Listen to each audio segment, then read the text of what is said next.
বাঙালিকে বিজেপি শেষ করে দিতে চাইছে। বাঙালি এবং বাংলা ভাষার প্রতি যে অপমান, যে তাচ্ছিল্য তারা দেখাচ্ছে, সম্ভবত কলোনিয়াল কারণে বাংলা এক সময়, এই বেঙ্গল প্রেসিডেন্সির কথা বলছি আমি, 12 সালে আমাদের এখান থেকে বিহার এবং 1937 সালে উড়িষ্যা বেঙ্গল প্রেসিডেন্সি থেকে আলাদা হয়ে যায়। কিন্তু তার আগে বেঙ্গল প্রেসিডেন্সি এবং বাংলা, মূলত বাংলা ভাষাভাষী ভারতবর্ষের সর্বোচ্চ জায়গায় ছিল। দেশভাগ, বেঙ্গল প্রেসিডেন্সিকে টুকরো করা, এখানে রাজনৈতিক অস্থিরতা, অনেক কারণে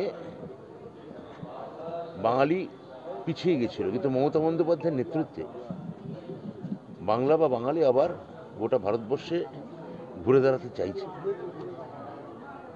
পরপর 3টে নির্বাচন, 21-এর নির্বাচনও আপনারা দেখেছেন।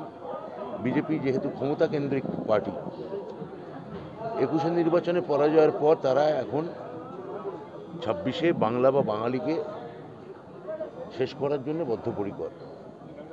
কারণ তারা পরিষ্কার বুঝতে পারছে যে পশ্চিমবঙ্গের জনাদেশ, মানুষের আবেগ, এসবই আমাদের মুখ্যমন্ত্রী মমতা বন্দ্যোপাধ্যায়ের সঙ্গে আছে।